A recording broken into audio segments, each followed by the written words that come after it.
I'm here to tell you that what we sense, meaning what we see, smell, hear, taste, and touch, can impact how long we live. Now, this may seem extraordinary, but it really isn't.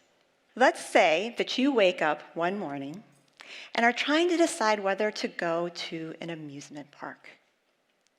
One of the very first things you might do is to step outside and check the weather. When you do, you see that the sky is blue, that the sun is out. You hear that the birds are chirping. You feel how warm it is on your skin. Based on all of this information, you decide it is a perfect day for going to the park. You have used your senses to impact your decision. Now, gathering this information does more than simply impact your behavior. It also can affect your emotions, as well as how your body physically responds. To demonstrate, let's say you've arrived at that amusement park, and one of the very first things that you see is a roller coaster. You see the speed with which it moves. You see the twists and turns it takes. You see the terrified look on the riders' faces. You hear their screams. Even right here, right now, this sensory event may be causing you to feel anxious or even excited.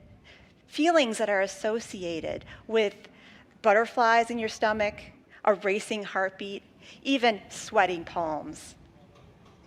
Your senses have caused your body to change.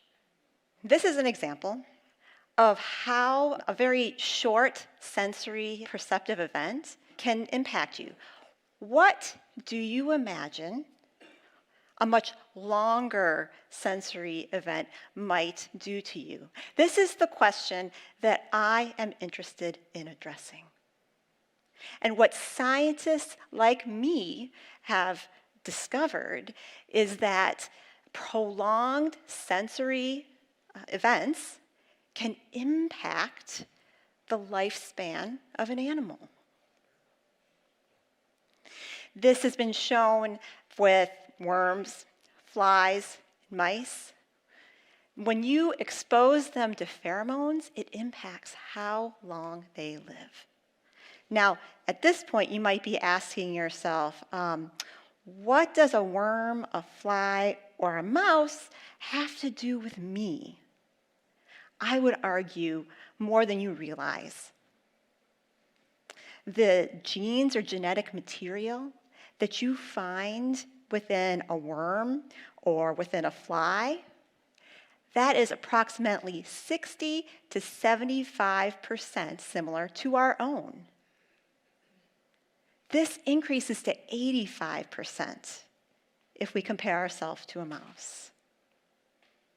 Furthermore, the fact that 3 very different animals all respond in terms of changing their lifespan when exposed to a specific environmental cue, this suggests that those underlying biological processes that drive those changes are similar.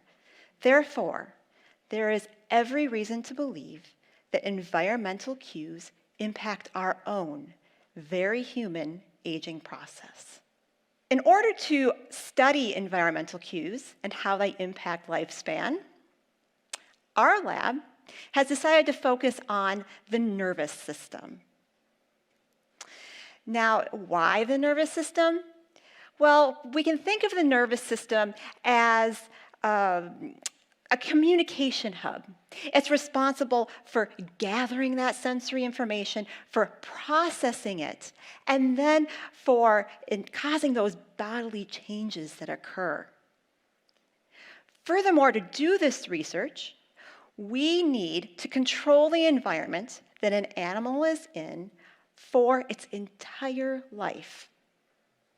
This is something that would be pretty difficult at best and unethical at worst to do using humans. I, therefore, use this little guy. Drosophila melanogaster, also known as the fruit fly, or the pest that came home on your bananas from the grocery store, in order to understand the things that we share in common that impact lifespan. Now, fruit flies are amazing for this type of research. They live a short amount of time. They only live 2 or 3 months.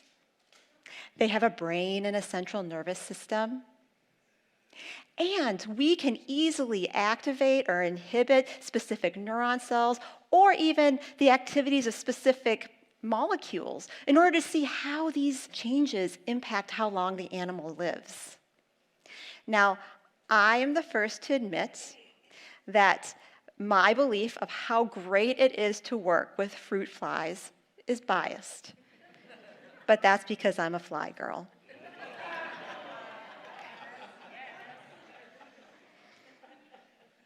So, our lab has studied how very many different environmental cues have impacted the lifespan of this animal. I'm going to highlight one in particular, and that is death perception. Yes, I said death. So why are we interested in whether a fly can recognize other dead flies? We're interested in this so that we can develop therapies for people who find themselves developing negative health consequences as a result of stressful situations surrounding death. If you think about this, this could impact soldiers and first responders. You're thinking, what? A fly can actually recognize another dead fly? The answer is yes. If I take a vial of flies and I put dead in there, they send out a signal to other flies to stay away. We can measure this. You know those flies in the vial with the dead? They lose weight and they die sooner. Now that we know that there's all these effects, we wanted to make sure this was real. So, the first thing that you might imagine is that, well, those flies with the dead, they're getting an infection, they're getting sick, and that's what's causing them to die. But we know this isn't the case, because if I do the experiment under sterile or infection-free conditions, the live flies, they still die when they're with the dead. But if you take that vial of flies and you put them in complete darkness for 24 hours, all the time, they never see the light, those flies live just as long as flies that never had dead in their vial to begin with. This indicates that it is the sight of the dead that is causing all those biological changes, which impacts their lifespan. So now that we know that flies can sense other dead, we turned our attention toward trying to understand a little bit more about those biological processes that are happening. What are the changes? And what we discovered was that molecules found in our own bodies, including serotonin and insulin, had a role. Furthermore, we discovered parts of the fly brain that played a role in how long they live when exposed to dead that have similarities with regions of our own brains. This is what we know about just one type of environmental cue. There are many different environmental cues that impact the lifespan of animals. These include the temperature that the animal is kept in. These include the smell of food, the wavelength of light they are exposed to, even the perception of pain. In order for us to develop therapies that promote healthy aging, we must understand the basic biology of all of these cues, because after all, we don't live in a world where we receive one cue at a time. So what does this all mean?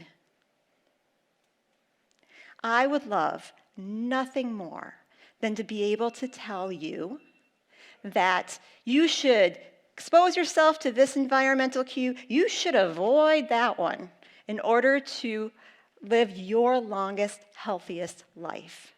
But I simply can't do that yet. We're just not there. But we're pushing hard towards this type of understanding.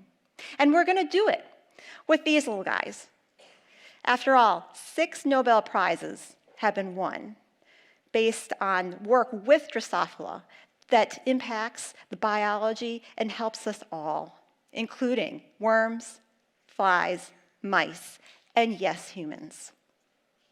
And on that note, I'd like to leave you with a happy, perceptive experience and the hopes that this positively impacts your life.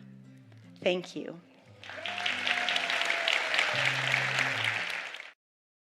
恳请点赞，订阅我们的频道，一起学习演讲中的实用英语。